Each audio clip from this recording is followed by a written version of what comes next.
Well, hey there, my name is Eric Doggett, and welcome to something new. I am an artist based in Orlando, Florida, and I wanted to create a new podcast, a new show about building a creative life. Sort of a in the trenches kind of show.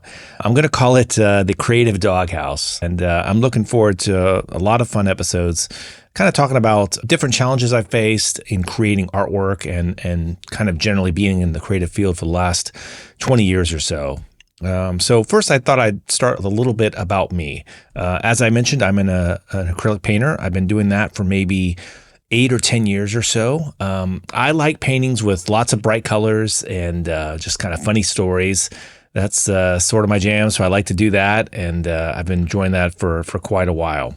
About 2 years ago, I became one of the licensed artists with Disney Fine Art. So that allows me to do paintings of different characters and rides and attractions, kind of all the sort of Disney stuff that you might see in the parks, and then to sell those to collectors at various art events that Disney Fine Art puts on throughout the year.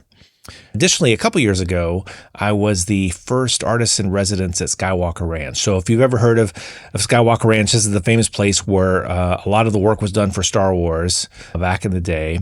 And it's still a fully functioning ranch and still has production work happening there. They also have a really amazing winery. And so they asked me to do a painting to kind of commemorate all of the different wines they have. And that was a lot of fun to do a couple years ago. So when I look back over the last couple years, I've definitely had some successes, but I've had a lot more failures to go along with it. And that's kind of the purpose of this podcast, is to discuss a lot of those. I am not some sort of art guru. No, I have no courses, no online mentorships or anything like that. This is just me talking about things I've kind of dealt with in the creation of this work and the challenges I faced. And you might be able to relate to some of those, hopefully. And some of the tips I've learned along the way might help you as well. If you think, like, let's say you have a cool idea for an art project, this podcast to me is sort of like that messy middle. So if you've read that book by Seth Godin called The Dip, he talks about how when you're starting a project, you have this incredible kind of upsurge in the beginning as you're excited about it and you're learning about things.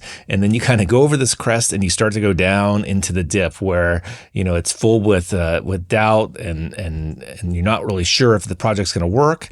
But if you can make it through that, on the other side, you start to get upward momentum again, and that continues until the completion of the project, where you look back and you're filled with pride and all that. So I really consider this podcast down in that sort of messy middle dip area, if you will. All right, so let's talk about the schedule in terms of how these podcasts are going to go.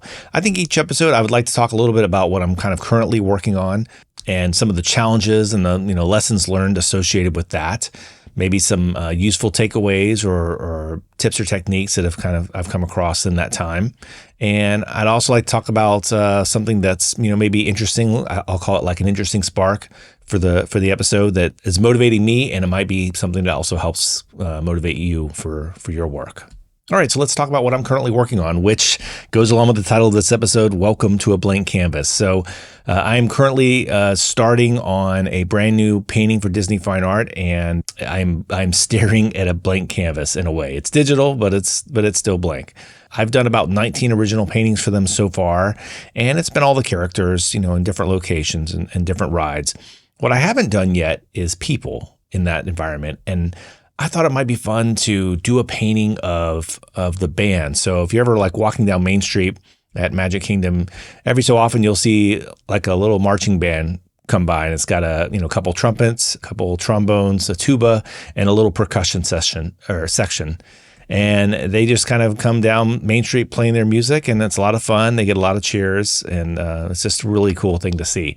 And I have yet to see a painting that features those musicians. So I thought it'd be really cool to do that. The challenge with this, the hesitation I'm facing, is I don't draw people that often. And so I've found myself kind of doing multiple versions of people, trying to figure out proportions and heads and how I want the bodies to look.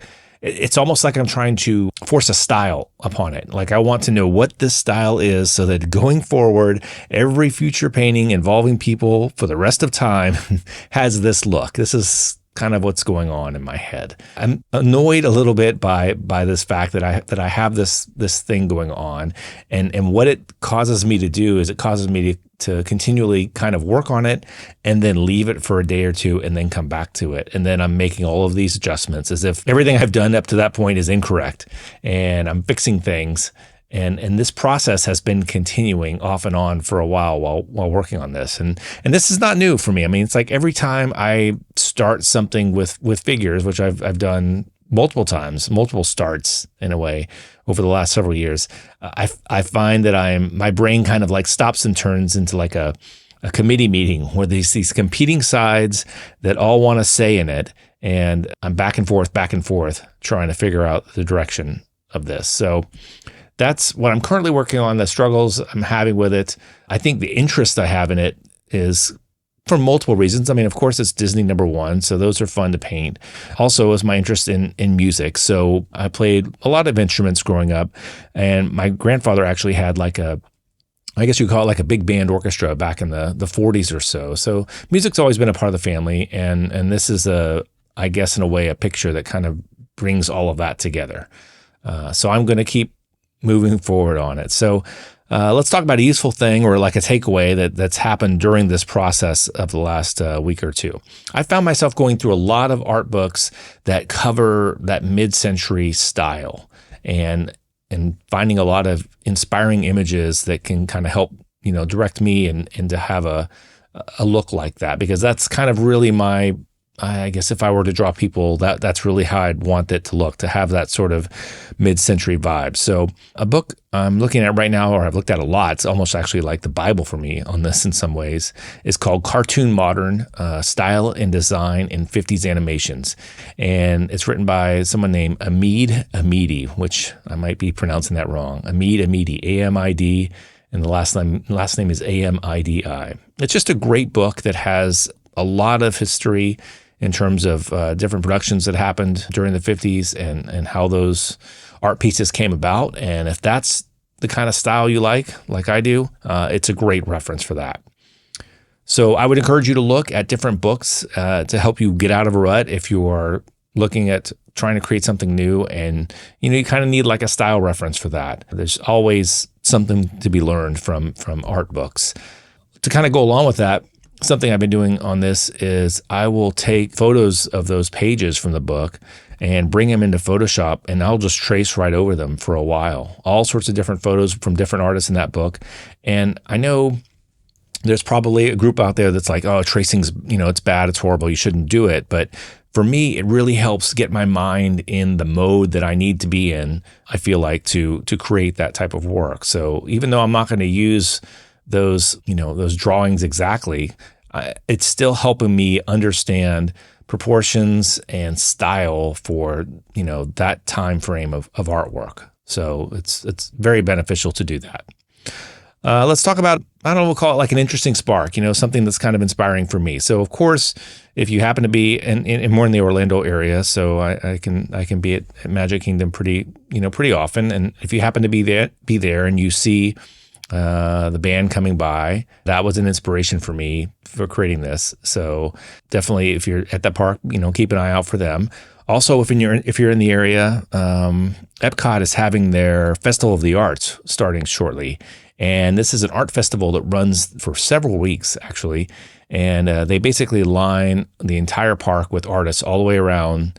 And it's just a great place to see a lot of different styles, a lot of different types of work, and kind of see what motivates people, what films or what characters inspire them. So this will be the first year that I have a booth there, and my days there are February 4th through 9th. So if you happen to be in the park during that time, feel free to swing on by. I will probably be over in the Mexico Pavilion area with the Disney Fine Art booth there.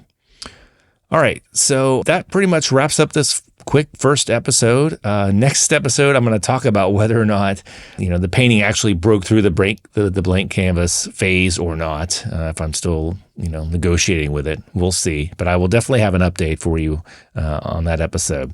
In the meantime, if you have a question on anything or you have some ideas of something you'd like me to cover for a future episode, feel free to email me at podcast@thecreativedoghouse.com. That's podcast@thecreativedoghouse.com. All right. Thank you so much. Take care.